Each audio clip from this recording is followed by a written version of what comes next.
ঢাকা সফররত মার্কিন প্রতিনিধি দলের সঙ্গে পররাষ্ট্র উপদেষ্টার বৈঠক। প্রধান উপদেষ্টা ডক্টর মোহাম্মদ ইউনূসের সঙ্গে সাক্ষাৎ কিছুক্ষণ পর।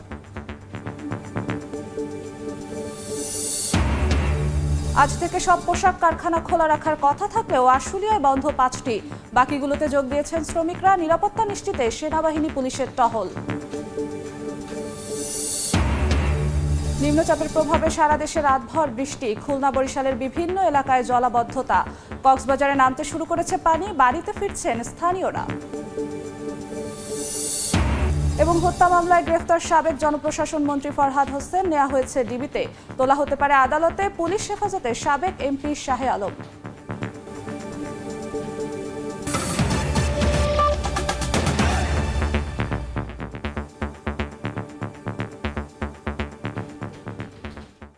সময় সংবাদের সঙ্গে আছি আমি জিন্নাতারা যশোয়া। ঢাকা সফররত মার্কিন প্রতিনিধি দলের 6 সদস্যের সঙ্গে বৈঠক করছেন পররাষ্ট্র উপদেষ্টা তৌহিদ হোসেন। এরপর যমুনায় প্রধান উপদেষ্টা ডক্টর মোহাম্মদ ইউনূসের সঙ্গে সাক্ষাৎ করবেন তারা। এই মুহূর্তে রাষ্ট্রীয় অতিথি ভবন পদ্মায় আছেন রিপোর্টার তাজওয়ার মাহমুদ। সরাসরি যাচ্ছি তার কাছে।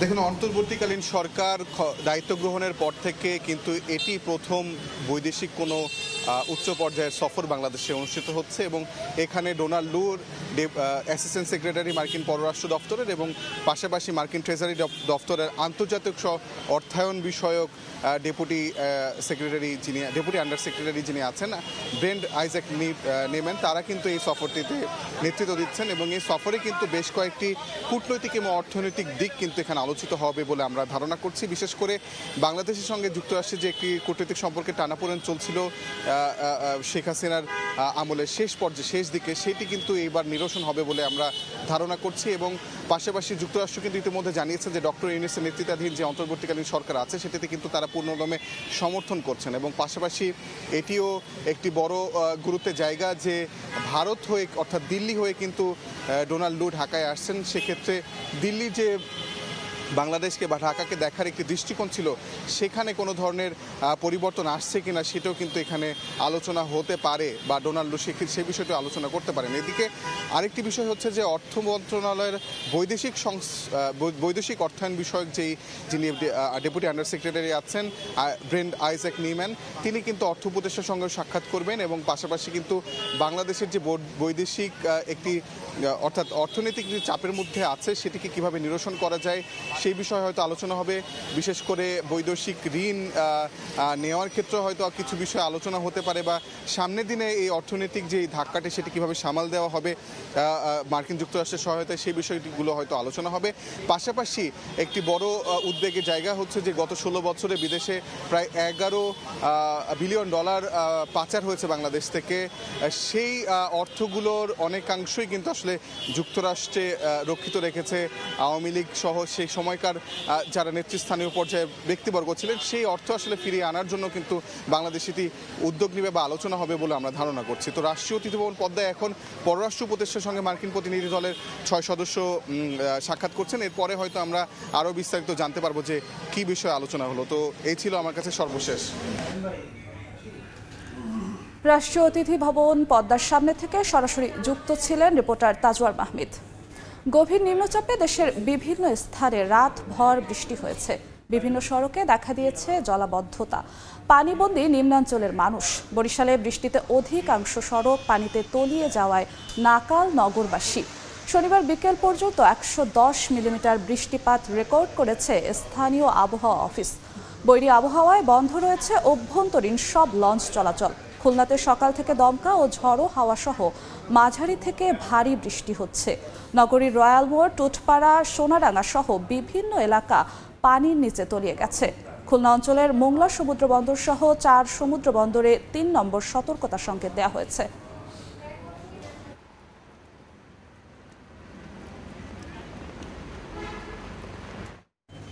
এই মুহূর্তে কক্সবাজারের কুতুবদিয়া পাড়ায় আছেন সুজাউদ্দিন রুবেল এবং বরিশালের শীতলা খোলার মোড়ে আছেন অপূর্ব অপু। প্রথমে সরাসরি যাচ্ছি রুবেলের কাছে। রুবেল, বৃষ্টিপাত কমায় পানি নামতে শুরু করেছে। বিশেষ করে যেভাবে পানি যে সয়ালাপ হয়ে গেছিল পুরো কক্সবাজার শহর, সেখান থেকে আসলে ধীরে ধীরে পানি নামতে শুরু করেছে। আর পানি নামতে শুরু করায় আমরা গতকাল থেকে যে পরিস্থিতি দেখতে পেয়েছি, যে মানুষজন তাদের ঘর বাড়ি ছেড়ে অনেকে চলে গিয়েছিল, তারা সকাল থেকে আসলে ঘরে ফিরতে শুরু করেছে। এবং ঘরে ফিরে তারা দেখছে যে বিষয়টি, সেটি হচ্ছে তাদের যে রান্না করার যে থালা বাসন হাঁড়ি পাতিল যা ছিল সব পানিতে ভেসে গিয়েছে। পাশাপাশি যে রান্না করার যে চুলা ছিল সেটি পর্যন্ত নেই। আরও লক্ষ্য করা যাচ্ছে যে বাড়িঘর পানিতে যে পরিমাণ পানির যে পানির চাপের কারণে অনেকটাই হেলে পড়েছে। অনেকের এখন ঘর বাড়ি পর্যন্ত নেই। মানুষ এখন চরম দুর্ভোগে রয়েছে। আমরা যে জায়গাটিতে রয়েছি সেটি হচ্ছে কুতুবদিয়াপাড়া। ঠিক লক্ষ্য করলে এখানে আসলে দেখা যাবে যে অনেকের যে কাঁচা যে বাড়িঘর সেটি অনেকাংশেই ভেঙে গেছে এবং তারা এখন অনেকটাই অসহায় অবস্থায় দিন যাপন করছে। তবে তারা যে বিষয়টি বলছে, এখানকার যে কাউন্সিলর রয়েছে তিনি খোঁজ খবর নিয়েছেন এবং অনেককেই 3 কেজি, আবার অনেককেই 5 কেজি করে চাল, আবার অনেককেই 8 কেজি করে চালও দিয়েছেন। তারা এই আসলে যে রান্না করার যে চাল দিয়েছে, রান্না করে যে খাবে সেই সুযোগটি এখন পর্যন্ত হয়ে ওঠেনি বলে জানিয়েছে। তবে শুধু কুতুবদিয়াপাড়া নয়, অন্যান্য যে পাড়াগুলো রয়েছে এখানকার যে 1 নম্বর ওয়ার্ডে, সেই মানুষগুলো কিন্তু এখন প্রায় 5 থেকে 10 হাজার মানুষ এখানে কিন্তু দুর্ভোগ পোহাচ্ছে। তবে প্রশাসনের পক্ষ থেকে যেটি বলা হয়েছে, কক্সবাজারের 5টি উপজেলা, 3টি পৌরসভা, মোট 33টি ইউনিয়নের প্রায় লক্ষাধিক মানুষ পানিবন্দী হয়ে চরম দুর্ভোগ পোহাচ্ছে। এবং এরই মধ্যে বলা যায় পাহাড় ধস এবং পানিতে যে ট্রলার ডুবিতে প্রায় 10 জনের অধিক মৃত্যুর ঘটনা ঘটেছে। আর প্রশাসন যেটি বলছে, আজকে 12টার পর একটি মিটিং রয়েছে, সেখানে আসলে কি পরিমাণ ক্ষয়ক্ষতি হয়েছে সেটি নিরূপণ করে যাতে দ্রুত সময়ের মধ্যে এই যে দুর্যোগটি কাটিয়ে উঠে যায়, মানুষজনকে যাতে আবার তাদের স্বাভাবিক জীবনযাপনে ফিরতে পারে, সেই উদ্যোগটি নেওয়া হবে বলে প্রশাসনের পক্ষ থেকে বলা হয়েছে। তো এই ছিল আমার কাছে কক্সবাজার থেকে সবশেষ। আমরা এখন চলে যাচ্ছি বরিশাল আমাদের সহকর্মী অপুর কাছে। বরিশালে মুষলধারে বৃষ্টি হচ্ছে। গতকালকে দুপুর থেকেই শুরু হয়েছে, রাতভর হয়েছে বৃষ্টি। আর এই বৃষ্টিতে এখন শহরের প্রধান সড়ক সহ অলি গলি সর্বত্রই এখন বৃষ্টির পানিতে তলিয়ে রয়েছে। আমি এই মুহূর্তে আছি শহরের শীতলাখোলার মোড় এলাকা। এর আশেপাশে আমার চোখ যতদূর যাচ্ছে ততদূরই আসলে সড়কে পানিতে তলিয়ে গেছে এবং কোথাও কোথাও হাঁটু পানি হয়েছে। ঠিক ছবিটি দেখছেন, এটি হচ্ছে শহরের শীতলাখোলার মোড় এলাকা হয়ে বগুড়া রোড, মুন্সি গ্যারেজ, বটতলার মোড়, ভাটিখানা, কালীবাড়ি রোড সহ শহরের যে প্রধান সড়কগুলো রয়েছে সেগুলো তো বটেই, আশেপাশের অলিতে গলিতে সর্বত্রই এখন পানিতে টইটুম্বুর করছে। এবং জানেন যে গতকালকে বরিশাল থেকে অভ্যন্তরীণ সকল রুটের লঞ্চ চলাচল বন্ধ ঘোষণা করেছিল BIWTA থেকে। তবে আজকে সকালে, এখন থেকে আধা ঘন্টা আগে, অর্থাৎ সকাল 9:30টায় অভ্যন্তরীণ লঞ্চ চলাচল চালু করার কথা জানিয়েছে এখানকার বন্দর কর্মকর্তা। যদিও বা গতকালকে রাত্রে আমাদের কাছে একটি নৌ দুর্ঘটনার খবর এসেছে, সেটি চরমোনাই এলাকায় একটি ইঞ্জিন চালিত লঞ্চ সেটি বন্ধ হয়ে যায়। পরবর্তীতে অন্য একটি লঞ্চ গিয়ে প্রায় 100 যাত্রীকে উদ্ধার করে নিয়ে আসে। তবে হতাহতর কোনো খবর নেই, তারা যাত্রীরা সকলে অক্ষত অবস্থায় রয়েছে। এর বাইরে নদ নদীর পানি আসলে বৃদ্ধি পাচ্ছে।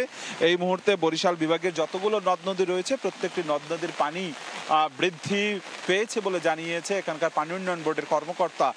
এবং আরেকটি বিষয় যে গতকালকে থেকেই শহরের বিভিন্ন এলাকায় বিদ্যুৎ বিচ্ছিন্ন হবার খবর পেয়েছি। যদিও শহরের মূল শহরের মধ্যে বিদ্যুৎ নিরবিচ্ছিন্ন থাকলেও আশপাশের এলাকা, বিশেষ করে পল্লী এলাকায় এই মুহূর্তে বিদ্যুৎ বিচ্ছিন্ন থাকার আমরা খবর পেয়েছি। এবং নিম্নাঞ্চল কিন্তু আসলে প্লাবিত হয়েছে। বিভিন্ন ফসলি জমির ক্ষয়ক্ষতির খবর আমরা পাচ্ছি। ঠিক শহরে এই মুহূর্তে সকাল 10টা থেকে 10টা পর্যন্ত আমার কাছে যতটুকু খবর রয়েছে, আগামীকালকে এই বৃষ্টিপাত কমবে বলে স্থানীয় আবহাওয়া দপ্তর জানিয়েছে। আজকে দিনভর এমন বৃষ্টি থাকবে বলেই তারা পূর্বাভাস দিয়েছে।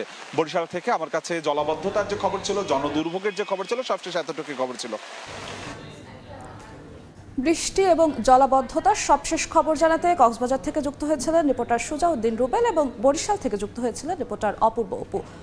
এদিকে রাজধানীতেও রাতভর বৃষ্টি হয়েছে। সকাল থেকেই গুড়ি গুড়ি বৃষ্টিতে দুর্ভোগে পড়েন অফিসগামী মানুষ ও শিক্ষার্থীরা। এই মুহূর্তে রাজধানীর আগারগাঁও এলাকায় আছেন সহকর্মী মেহেদি হাসান, সরাসরি যাচ্ছি তার কাছে। গত 24 ঘন্টায় ঢাকায় বৃষ্টিপাত রেকর্ড করা হয়েছে 32 মিলিমিটার এবং পুরো সারা দেশ মিলিয়ে যদি বলি যে সবচেয়ে বেশি বৃষ্টিপাত রেকর্ড করা হয়েছে পটুয়াখালীতে 232 মিলিমিটার। এই তথ্যটি কিন্তু আমাদের জানিয়েছে আবহাওয়া অফিস থেকে যেমনটি বলছেন যে যে গুড়ি গুড়ি বৃষ্টি হচ্ছে সকাল থেকে সেটি কিন্তু আজ সারাদিন অব্যাহত থাকবে এবং অব্যাহত থাকার পর আসলে এই বৃষ্টিপাত কিন্তু আসলে আরও কিছুটা বাড়তেও পারে। এর পাশাপাশি যেটি বলা হয়েছে যে আসলে যে দমকা হাওয়া আমরা দেখতে পাচ্ছি, ঝড়ো হাওয়া বইছে, সে বাতাসও কিন্তু অব্যাহত থাকবে। সেই সাথে কিছু কিছু এলাকায় কিন্তু বজ্রপাত হতে পারে, এমন তথ্য কিন্তু কিছুক্ষণ আগেই আমরা আবহাওয়া অফিস থেকে জানতে পেরেছি। একটু জানিয়ে রাখি, সকাল থেকে যে গুড়ি গুড়ি বৃষ্টি হচ্ছে এর প্রভাব কিন্তু রাজধানীতে কিছুটা হলেও পড়েছে বলা চলে, কেননা কিন্তু আমরা দেখেছি যেহেতু আজ অফিসগামী যারা রয়েছেন, স্কুলগামী যারা রয়েছেন তারা কিন্তু আজ বাইরে বেরিয়েছেন। এই দুদিনে অর্থাৎ গত দুদিন যেহেতু বন্ধ ছিল, ছুটির দিন ছিল, খুব বেশি ভোগান্তি পোহাতে না হলেও কিন্তু আজ দেখেছি যারা আসলে বাইরে বেরিয়েছেন তারা কিন্তু পুরো প্রস্তুতি নিয়ে বেরিয়েছেন। বিশেষ করে ছাতা আমরা দেখেছি, অফিসগামী যারা ছিলেন তারা ছাতা নিয়ে বেরিয়েছেন, রেইনকোট পরে বেরিয়েছেন। এর পাশাপাশি যদি বলি যে যেহেতু গুড়ি গুড়ি বৃষ্টি হচ্ছে এর প্রভাবে কিন্তু রাজধানীতে এখন পর্যন্ত আমরা তেমন কোনো ভোগান্তি অর্থাৎ ভয়াবহ চিত্র যেটি বলা চলে সেটা কিন্তু আমাদের চোখে পড়েনি। বিশেষ করে যানবাহনের চিত্র যদি বলি, যানবাহনের চিত্র কিন্তু স্বাভাবিক দৃশ্য আমরা দেখতে পাচ্ছি, অর্থাৎ অন্যান্য দিনের মতো স্বাভাবিক যানবাহনের চিত্র, কোনো যানবাহনের আসলে ঘাটতিও নেই তেমন, এবং রাস্তাঘাটে তেমন খুব একটা জলজটের চিত্র আমরা কিন্তু দেখতে পারি। তো এই ছিল রাজধানী থেকে আমার কাছে থাকা সবশেষ তথ্য। বৃষ্টির খবরাখবর জানাতে রাজধানীর আগারগাঁও থেকে যুক্ত ছিলেন রিপোর্টার মেহেদি হাসান। সময় সংবাদে আরও থাকছে। পাঠ্য বইয়ে দলীয় উক্তি, মুক্তিযুদ্ধের ইতিহাস বিকৃতির অভিযোগ, শেখ হাসিনার নাম যুক্ত করতে মন্ত্রণালয়ের লোগোতেও পরিবর্তন, সংশোধনে কাজ শুরু বোর্ডের।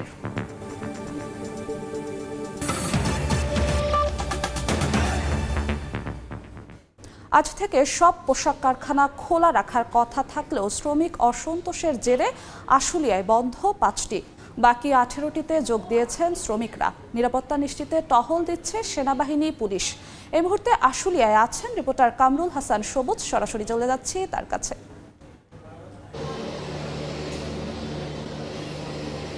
বেশ কয়েকদিন ধরে, প্রায় 2 সপ্তাহ বেশি সময় ধরে যে পোশাক শিল্পের বিভিন্ন কারখানায় শ্রমিক অসন্তোষের ঘটনা ঘটছে, সেই জায়গা থেকে নিরাপত্তাহীনতার কথা বলে আজকে কিন্তু বিশেষভাবে নিরাপত্তা চেয়েছে কারখানা মালিকরা, এবং সেইটা আমরা সকাল থেকে যেটা এই আসলে এলাকায় দেখেছি যে মোটামুটিভাবে কারখানার পরিবেশ স্বাভাবিক রয়েছে, এটি নিশ্চিত করেছে বিজিএমই থেকে। এবং একই সাথে শ্রম কর্মসংস্থান মন্ত্রণালয়ের যে কলকারখানা পরিদর্শন ও বিভাগ যে অধিদপ্তর যে রয়েছে, সেই অধিদপ্তর থেকে এটি বলা হয়েছে আজকের পরিস্থিতি এখন পর্যন্ত মোটামুটিভাবে স্বাভাবিক রয়েছে, কোনো ধরনের অসন্তোষের ঘটনা ঘটেনি। আমরা মোটামুটিভাবে নিরাপত্তা নিশ্চিতের জন্য সেনাবাহিনী এবং পুলিশের টহল দেখেছি এই এলাকায় বিশেষভাবে। এবং যেটি বিজিএমই থেকে জানানো হয়েছে এখন পর্যন্ত আজকে এই সকাল 10টা পর্যন্ত 5টি কারখানা শ্রম আইনের 13-র 1 ধারা অনুযায়ী বন্ধ রাখা হয়েছে, অর্থাৎ সেখানে কাজ না হলে শ্রমিকরা বেতন পাবেন না, যে আইনটির ব্যাখ্যা আসলে সেই ধারায় বন্ধ রাখা হয়েছে। একই সাথে 2 থেকে 3টি কারখানা এখন পর্যন্ত সিদ্ধান্তহীনতায় ভুগছেন, আসলে তারা কারখানা চালু করবেন কি করবেন না সেটি শ্রম কর্মসংস্থান অধিদপ্তরের একটি টিম আসছে, পরিদর্শন করতে আসছে এই এলাকা। তারা এসে তাদের সাথে কথা হয়েছে, তারা বলছেন যে তারা এসে পরিস্থিতি বুঝে সিদ্ধান্ত দিবেন, সেইভাবে তারা সেই 2-3টি কারখানায় কার্যক্রম শুরু করবে আজকে, কিংবা বন্ধই রাখবে। আর বাকি যে কারখানাগুলো, বিশেষ করে বড় বড় যে কারখানাগুলো নিরাপত্তাহীনতার কথা বলছিলেন, গতকালকে বিজিএমইতে যে মতবিনিময়ের সভা হয়েছে সেখানে যে নিরাপত্তা নিশ্চিতের দাবি জানিয়েছিলেন, সেই সব কারখানায়, বিশেষ করে হাবিম গ্রুপের যে কারখানা রয়েছে, এনভায় টেক্সটাইলের কারখানা রয়েছে, সেই সব কারখানাতে সকালে ঠিকমতো শ্রমিক এসেছে, কাজে বসেছে, যেটি তাদের যে নিরাপত্তা নিশ্চিতে, অর্থাৎ তাদের যে দায়িত্বরত কর্মকর্তা রয়েছেন তারা আমাদেরকে এখন পর্যন্ত নিশ্চিত করেছেন। তো আজকে যে শ্রম অসন্তোষ অন্তত আশুলিয়া এলাকায় নেই সেটি আমাদের চোখে পড়েনি এখন পর্যন্ত। এখন দেখা যাক পরবর্তীতে আসলে কতটা নিরাপত্তা নিশ্চিতের মধ্যে দিয়ে কারখানার উৎপাদন ব্যবস্থা চালু। তো আমার কাছে এই এলাকা থেকে এই মুহূর্তে ছিল সবশেষ খবর। আশুলিয়া থেকে সরাসরি যুক্ত ছিলেন রিপোর্টার কামরুল হাসান সবুজ। আদাবর থানার হত্যা মামলায় সাবেক জনপ্রশাসন মন্ত্রী ফরহাদ হোসেনকে গ্রেফতার করেছে র্যাব। রাজধানীর ইস্কাটন এলাকা থেকে গ্রেফতারের পর তাকে ডিবিতে নেওয়া হয়েছে। আজ তাকে আদালতে তোলা হতে পারে। এদিকে বরিশালের সাবেক এমপি শাহে আলম তালুকদারকে মারধরের পর থানায় দেওয়ার তথ্য পাওয়া গেছে। এবার র্যাবের হাতে গ্রেফতার হলেন সাবেক জনপ্রশাসন মন্ত্রী ফরহাদ হোসেন।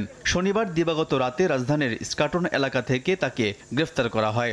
গত 5 আগস্ট বৈষম্য বিরোধী ছাত্র আন্দোলন চলাকালে ছাত্র জনতার উপর গুলিবর্ষণ ও হত্যার ঘটনায় ফরহাদ হোসেনকে গ্রেফতার করা হয়েছে বলে জানায় র্যাব। পরে রাত 12টার দিকে ফরহাদ হোসেনকে আদাবর থানায় হস্তান্তর করে র্যাব। থানা সূত্র জানায়, শিক্ষার্থী হত্যা মামলায় আওয়ামী লীগের এই নেতাকে গ্রেফতার করা হয়েছে। এছাড়া নিজ জেলা মেহেরপুরেও 3টি হত্যা মামলা হয়েছে ফরহাদ হোসেনের বিরুদ্ধে। আদাবর থানায় হস্তান্তরের পর ফরহাদ হোসেনকে নেওয়া হয় ডিবি কার্যালয়ে। এদিকে বরিশাল 2 আসনের সাবেক সংসদ সদস্য ও ছাত্রলীগের কেন্দ্রীয় কমিটির সাবেক সভাপতি শাহে আলম তালুকদারকে মারধরের পর থানায় দেওয়ার অভিযোগ পাওয়া গেছে। শনিবার রাত 8:30টার দিকে এই ঘটনা ঘটে। গুলশান থানা সূত্র জানায়, তিনি আপাতত পুলিশ হেফাজতে রয়েছেন। খতিয়ে দেখা হচ্ছে তার বিরুদ্ধে আনা অভিযোগগুলো। এর আগে গেল বুধবার শাহে আলম সহ 14 জনের নামে মারধর, হত্যা চেষ্টা, চাঁদাবাজি সহ বিভিন্ন অভিযোগে বরিশালে মামলা করেছেন সৈয়দ আতিকুর রহমান নামে এক বীর মুক্তিযোদ্ধার ছেলে। আলতাফ হোসাইন, সময় সংবাদ, ঢাকা। পাঠ্যপুস্তকে দলীয় উক্তি শেখ হাসিনার নাম যুক্ত করতে মন্ত্রণালয়ের লোগোতে আনা হয়েছিল পরিবর্তন। ইতিহাসের বইয়ে উপেক্ষিত ছিলেন মুক্তিযুদ্ধে ভূমিকা পালনকারী অনেকে। একে বিকৃত আখ্যা দিয়ে পাঠ্যপুস্তকে নির্মোহ ইতিহাস তুলে ধরার আহ্বান ইতিহাসবিদদের। আর সঠিক ইতিহাস তুলে ধরতে বই সংশোধনের কাজ শুরু হয়েছে বলে জানিয়েছে জাতীয় শিক্ষাক্রম ও পাঠ্যপুস্তক বোর্ড। প্রাথমিক ও মাধ্যমিক পর্যায়ের প্রতিটি পাঠ্যপুস্তকের প্রচ্ছদে জাতীয় শিক্ষাক্রম ও পাঠ্যপুস্তক বোর্ডের লোগো থাকাই ছিল রীতি। কিন্তু আওয়ামী লীগ সরকারের আমলে বইয়ের ব্যাক কাভারে যুক্ত করা হয় সে সময়ের সরকার প্রধান শেখ হাসিনার উক্তি। শেখ হাসিনার নাম যুক্ত করতে গিয়ে বদলে যায় শিক্ষা মন্ত্রণালয়ের লোগো। বাংলাদেশ সৃষ্টির পেছনে যাদের ভূমিকা ইতিহাসে স্বীকৃত, তাদের অনেকের নাম মুছে ফেলা হয়। অনেকের জায়গা হয় 1 থেকে 2 লাইনে। উপেক্ষা করা হয় মৌলানা আব্দুল হামিদ খান ভাসানী, তাজউদ্দিন আহমেদ ও জিয়াউর রহমান সহ অনেকের অবদান। এসবের ফলে পাঠ্যপুস্তক গ্রহণযোগ্যতা হারিয়েছে বলে মনে করেন অনেকেই। যেটা বিগত সরকার করেছে, কিছু মানুষকে বড় করতে চেয়েছে, কি একটা পরিবারকে সারা দেশের উপরে এক ধরনের চাপিয়ে দিয়ে দেওয়ার চেষ্টা করেছে। এতে কোনো ভালো কিছু হয় না। সরকার পরিবর্তনের পর শিক্ষা সংস্কারের আওতায় শুরু হয়েছে পাঠ্যপুস্তক সংশোধন প্রক্রিয়া। পাঠ্যপুস্তকে নির্মোহভাবে ইতিহাসের উপস্থাপনা করা কেন জরুরি সে বিষয়ে বলছিলেন এই ইতিহাসবিদ। ইতিহাসের কম বেশি সকলেই জানে কার কি অবদান আছে, সেই অবদানটা খালি যথাযথ জায়গায় তার প্রতিস্থাপন, এটি কিন্তু আমাদের কাছে এখন ন্যূনতম দাবি। যে কাউকে দেবত্ব আরোপ করার প্রয়োজন নাই, আবার কাউকে খলনায়কে পরিণত করার প্রয়োজন নাই। যিনি যে অবদানটুকু রেখেছেন তার সেইটুকু যদি ইতিহাসে আমরা পাই, সেটি হবে এখন এই মানুষের জন আকাঙ্ক্ষার প্রতিফলন। জাতীয় শিক্ষাক্রম ও পাঠ্যপুস্তক বোর্ড বলছে, চলমান সংশোধন প্রক্রিয়ায় ইতিহাসে যার যে অবদান তা পক্ষপাতহীনভাবে তুলে ধরা হবে। যে বইগুলো পরিমার্জন করা হচ্ছে সেখানে ইতিহাসের সঠিক ইতিহাসের যারা যে অবদান যতটুকু রেখেছেন তার মূল্যায়ন যেন আমরা পাঠ্যপুস্তকে প্রতিফলন যথাযথভাবে আমরা দেব। আমরা সচেতনভাবে এই কাজটা করব, যাতে এ ধরনের কেউ অতিমূল্যায়িত আর কেউ একদমই অবমূল্যায়িত যেন না হন, সেটা আমরা রক্ষা করে চলব। পাঠ্যপুস্তক সবার কাছে গ্রহণযোগ্য করতে সব ধরনের চেষ্টা করা হচ্ছে বলে জানিয়েছে বোর্ড। অধিকার আছে। শাকির আহমেদ, সময় সংবাদ, ঢাকা। বিদ্যুৎ ও জ্বালানি খাত সবচেয়ে বেশি বৈদেশিক ঋণ পেলেও লোডশেডিং থেকে মুক্তি মেলেনি। 15 বছরে বিদ্যুৎ উন্নয়ন বোর্ডের লোকসান ঠেকেছে 2 লাখ কোটি টাকার উপরে। মেগা প্রকল্পের আড়ালে দুর্নীতি এর কারণ বলছেন বিশেষজ্ঞরা। অনিয়মে জড়িতদের দ্রুত ব্যবস্থার তাগিদ আইনজ্ঞদের। বিস্তারিত আল আমিন তুষারের রিপোর্টে। গেল এক যুগে রূপপুর পারমাণবিক বিদ্যুৎ কেন্দ্র, মাতারবাড়ি কয়লাভিত্তিক বিদ্যুৎ কেন্দ্রের মতো একগুচ্ছ মেগা প্রকল্পের মাধ্যমে বিদ্যুৎ খাত আমূল বদলে দেওয়ার বড় কর্মযজ্ঞ চলে দেশে। তবে বিশ্বব্যাংক, এশীয় উন্নয়ন ব্যাংক সহ বৈশ্বিক বিভিন্ন আর্থিক সংস্থার পর্যালোচনায় উঠে আসে এসব প্রকল্পের নির্মাণ ব্যয় অন্যান্য দেশের তুলনায় অনেক বেশি। বৈদেশিক ঋণের উপর ভর করে চলে এসবের বাস্তবায়ন।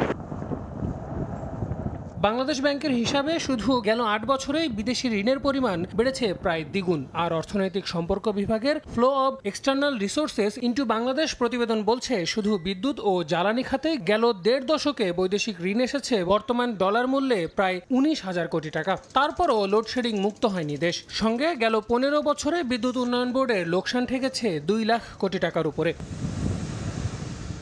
মেগা প্রকল্পের বাইরেও ২০৩০ সালের মধ্যে উৎপাদনে আসার জন্য নতুন করে আরও ৪৬টি বিদ্যুৎ কেন্দ্রের অনুমোদন দেয় সদ্য ক্ষমতাচ্যুত আওয়ামী লীগ সরকার। জাতীয় চাহিদাকে প্রাধান্য না দিয়ে নিজেদের স্বার্থ বাস্তবায়ন আর দুর্নীতিকেই এ অবস্থার জন্য দায়ী করছেন খাত সংশ্লিষ্টরা। ক্ষমতা বৃদ্ধি হলে আপনি বিদ্যুৎ দিতে পারছেন না, গ্যাস দিতে পারছেন না, তার মানে অন্যায়, অযৌক্তিক তথা লুণ্ঠনমূলক ব্যয় এইভাবে বৃদ্ধি করে চলেছেন। সরকারি পর্যায়ে সরকার এইভাবে পদ্ধতিগতভাবে লুণ্ঠনের সুযোগ সৃষ্টি করেছে এবং লুণ্ঠন করতে যে অলিগার্ক তৈরি করেছেন। বিদ্যুৎ ও জ্বালানি সেবা লুণ্ঠনমুক্ত হতে হবে, মুনাফা মুক্ত হতে হবে এবং সরকারি সেবা হতে হবে। এমনকি নিজেদের পরিচয় গোপন করার শর্তে প্রকল্পগুলোতে অন্তত ২০ ধাপে অবৈধ অর্থ লেনদেনের অভিযোগ করেছেন খোদ বিদ্যুৎ ও জ্বালানি খাত সংশ্লিষ্টরা। এসব অনিয়মের সঙ্গে জড়িতদের দ্রুত আইনের আওতায় আনার তাগিদ আইনজ্ঞদের। প্রজেক্টগুলো নেওয়াই হয়েছিল দুর্নীতি করার জন্য এবং টাকা লোপাট করার জন্য। দুদকও সেই সময়ে কোনো ব্যবস্থা নেয়নি। দুদকের নেমে যাওয়া উচিত এই প্রজেক্টগুলোর দুর্নীতি সম্পর্কে খোঁজ করার। আদালতে যাতে করে মামলা দ্রুত বিচার হয় সেই ব্যবস্থাটাও, সেই পথটাও এখন তৈরি করা দরকার। সকল অনিয়ম পেছনে ফেলে আগামীর বাংলাদেশে সব প্রকল্প বাস্তবায়নে জনচাহিদা আমলে নিয়ে জবাবদিহিতা নিশ্চিত করে কাজ করবেন নীতি নির্ধারকরা, এমন তাগিদ সংশ্লিষ্টদের। আল আমিন তুষার, সময় সংবাদ, ঢাকা। তীব্র লোডশেডিংয়ে নাকাল সিলেটবাসী। গত আগস্টে অন্তত ২৫ কোটি টাকা ক্ষতির দাবি ব্যবসায়ীদের। বন্ধ পাওয়ার প্ল্যান্টগুলো চালু হলে পরিস্থিতির উন্নতি হবে বলছে বিদ্যুৎ বিভাগ। সিলেট থেকে অপু বণিক ও মৌলভীবাজার থেকে শাহ অলিদুর রহমানের পাঠানো তথ্য ও ছবি নিয়ে রিপোর্ট। দিনের সূর্যের তেজ আর রাতে ভ্যাপসা গরমের মাঝে পুরো সিলেট জুড়ে দেখা দিয়েছে বিদ্যুৎ বিভ্রাট। ঘন ঘন লোডশেডিংয়ে বিপাকে বাসিন্দারা।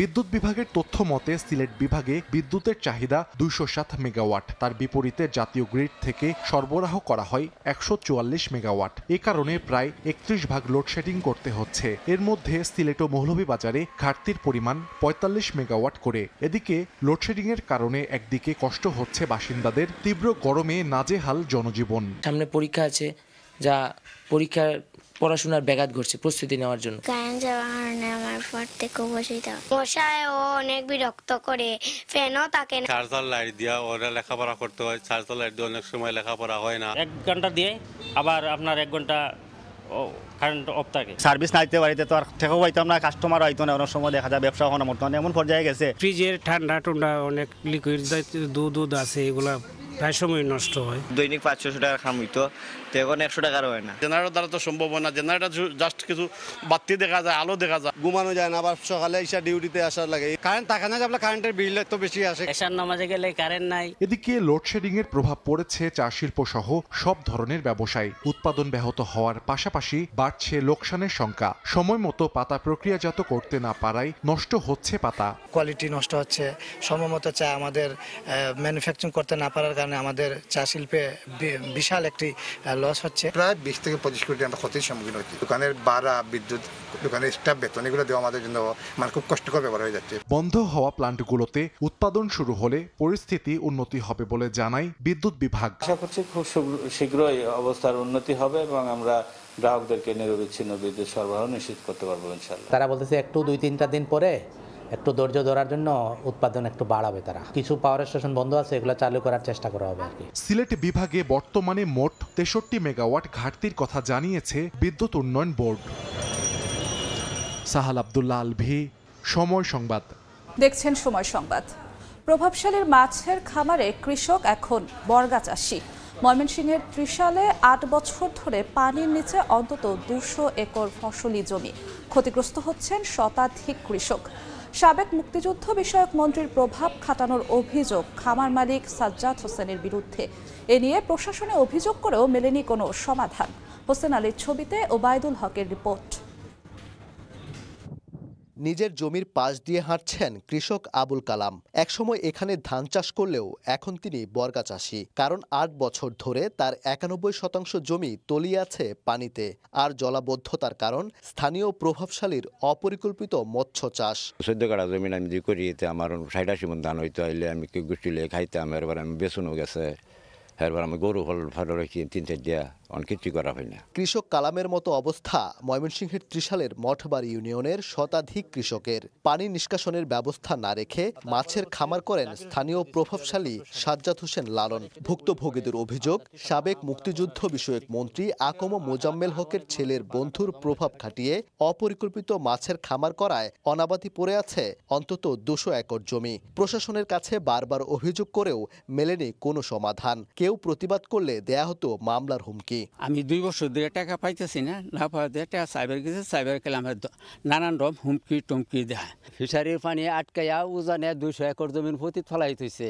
হ্যাঁ বলছে আমি পানি রাস্তা করে দেন, সুরগি দিয়ে দেন, এখন সুর করে দেয় না, পানি আটকা। এখানে শতাধিক কৃষক আছে যারা 8 বছরে কোনো সুরা হয় এবং ক্ষতিপূরণ এই পর্যন্ত পায় নাই। অভিযোগ অস্বীকার করে অভিযুক্ত লালনের দাবি, পানি নিষ্কাশনে খাল খননের চেষ্টা করা হলেও স্থানীয়রা জমি দেননি।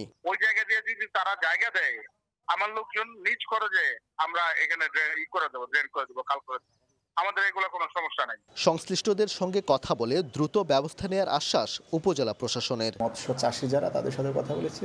আশা করি যে আমরা দুই পক্ষের সাথে বসে এখানে একটা স্থায়ী সমাধানের জন্য যা যা করণীয় সেটা আমরা করতে পারব। গত ৩০ আগস্ট প্রশাসন ও সেনাবাহিনীর কাছে প্রতিকার চেয়ে নতুন করে আবেদন করেছেন ভুক্তভোগী কৃষকরা। ওবায়দুল হক, সময় সংবাদ, ময়মনসিংহ। সেবা নিতে বাংলাদেশ দূতাবাসে গিয়ে হয়রানি বেড়েছে পর্তুগাল প্রবাসীদের। ঊর্ধ্বতন কর্মকর্তাদের উদাসীনতা ও স্বেচ্ছাচারিতায় এই ভোগান্তির সম্মুখীন হচ্ছেন তারা। সহজে সমাধানযোগ্য ইস্যুতেও অনেককে বসিয়ে রাখা হচ্ছে ঘন্টার পর ঘন্টা। অন্যদিকে কূটনীতিক তৎপরতার অভাবে অগ্রগতি নেই দুদেশের সম্পর্কে। তারিকুল হাসান আশিকের রিপোর্টে বিস্তারিত। স্থানীয় সময় সকাল ৮টায় পর্তুগালের রাজধানী লিসবনের বাংলাদেশ দূতাবাসের বাইরে প্রবাসীদের দীর্ঘ লাইন। শহরের বাইরে থেকেও এসেছেন অনেকে। ভোর থেকে দাঁড়িয়েছেন লাইনে, একটাই লক্ষ্য, দ্রুত কাজটি সেরে যোগ দেবেন কর্মক্ষেত্রে। ৯টায় দূতাবাসের কনসুলার সেবার দরজা খুললেও ১০টার দিকে দূতাবাসে ঢুকতে দেখা যায় সেদিন প্রবাসীদের কাগজপত্রের স্বাক্ষরের দায়িত্বে থাকা কাউন্সিলরকে। প্রবাসীদের অভিযোগ, এ চিত্র প্রতিদিনের। আমরা যখন পর্তুগালের পাসপোর্ট আবেদন করি, তো আমাদের এই পাসপোর্টের জন্য বাংলাদেশের জন্ম সনদ এবং পুলিশ ক্লিয়ারেন্স লাগে। এই পুলিশ ক্লিয়ারেন্সগুলো বিভিন্ন দালালের মাধ্যমে দিল্লি থেকে সত্যায়িত করে আনতে হয়। তো আমার প্রশ্ন হলো, আমাদের বাংলাদেশে লিসবনে অবস্থিত এম্বাসি তারা কি আমাদের পক্ষে কি ভূমিকা রাখতেছে? পাসপোর্ট করতে গিয়ে পুরা দিন থাকার পরেও আমার এমপ্লয়ি পাসপোর্টটা সম্পন্ন করে আসতে পারে নাই। তো আসলে এই ধরনের হয়রানি থেকে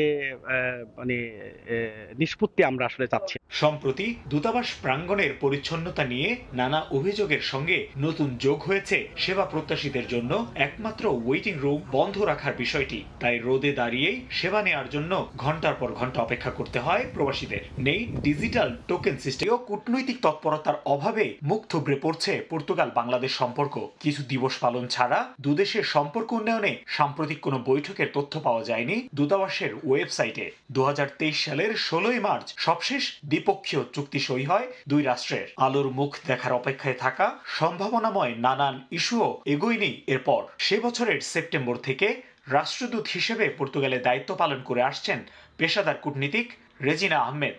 রদবদল হয়েছে গুরুত্বপূর্ণ পদগুলোতেও। ইমেইলে বিভিন্ন অভিযোগ অস্বীকার করলেও প্রবাসীদের নানা সমস্যার বিষয়ে দূতাবাসের দায়িত্বশীল কোনো ব্যক্তি কথা বলতে রাজি হয়নি। দূতাবাসের দেয়া হিসেব অনুযায়ী গড়ে প্রতিদিন ৪ শতাধিক প্রবাসীকে সেবা দেয় এই মিশন। প্রবাসীরা বলছেন, একই জনবল নিয়ে এর থেকে বেশি মানুষকেও সহজে সেবা দিয়েছে দূতাবাস। তাই ভোগান্তি কমাতে ও দুদেশের কূটনৈতিক সম্পর্ক বাড়াতে কর্মকর্তাদের সমন্বিত প্রচেষ্টা, আন্তরিকতা ও সেবার মনোভাব বাড়ানোর তাগিদ প্রবাসীদের। তারিকুল হাসান আশিক, সময় সংবাদ, লিসবন, পর্তুগাল। এ পর্যায়ে শীর্ষ সংবাদগুলো জানিয়ে দিচ্ছি আরেকবার।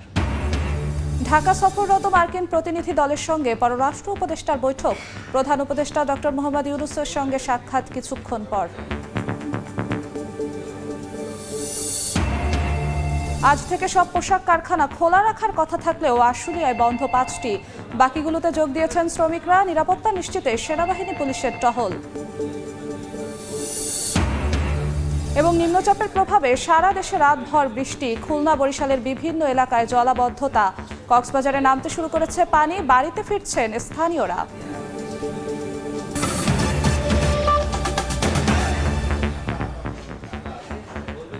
এই ছিল সময় সংবাদে। সঙ্গেই থাকুন সময়ের।